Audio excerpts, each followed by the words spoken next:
Annyeonghaseyo, hello guys! Welcome back to vlog. I am Ara. And I am Yemi, and we are the Call Sisters for today's vlog. Magandang araw at maulan na araw sa inyong lahat.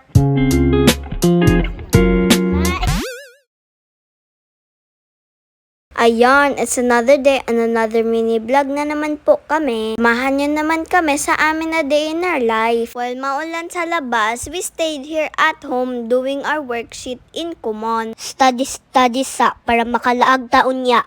Nakaka-board talaga pag umulan sa labas. So gloomy kasi yung panahon sa labas. Feel nyo bad then yun guys. Kaya stop ka na lang ulan para makagala na ako. And after study, nag-lay down ako kasi malamig ang panahon. And fast forward, after lunch, we went to SM Clark para ihatid yung kuya namin sa bus stop. Today kasi, yung flight niya papuntang Davao. Doon kasi siya sasakay ng airplane from Manila Airport. Look ate, so lungkot pala siya. Umiyak pala si ate. First time kasi ni Kuya mahiwalay sa amin. Cause our Kuya will study in Davao. Doon muna siya titira sa bahay ng mamila namin para may kasama siya sa school yung tito namin. You know guys, this is the Korean style para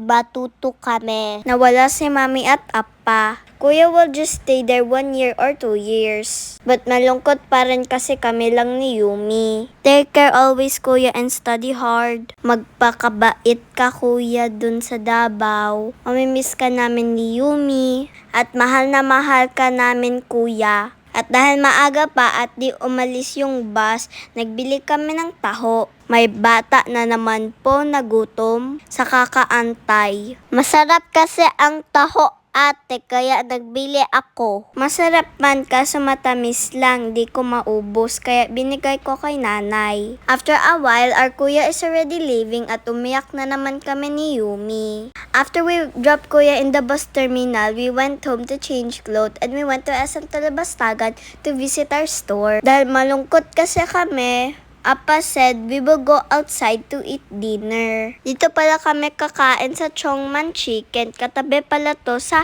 Kim's Mall. Sa harap mismo ng Lala Garden, and this is located pala in Angeles, Pampanga. At dahil first time namin, we tried to eat here. At kasama din pala namin si Nanay Inday. So we order soy sauce chicken and tempura shrimp. Rice and fried chicken while waiting sa order namin. Look guys, maulan pa din and that is the Lala Garden. Kahit maulan, madaming tao nag-visit. While waiting for our food, they gave us side dish muna.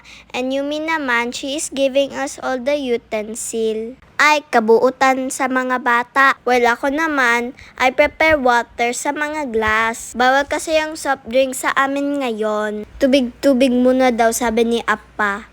A few moments later, our food is here na talaga. At nagpicture-picture si nanay. Nay, mamaya na yan dahil nagutom na si Yumi. Nagreklamo na ang tiyan ko, nay. Madaming gutom kasi at thank you Lord sa masarap na pagkain. Halata nagutom kaming dami mo kinain. Ubus yarn. So spicy ang chicken te, but still masarap din. Inom lang tayo daghan tubig te. Salamat sa pagtanaw. Sa hindi pa nakapag-follow, please follow the Call Sister po. That's all guys. Thank you for watching. See you in our next vlog. Bye!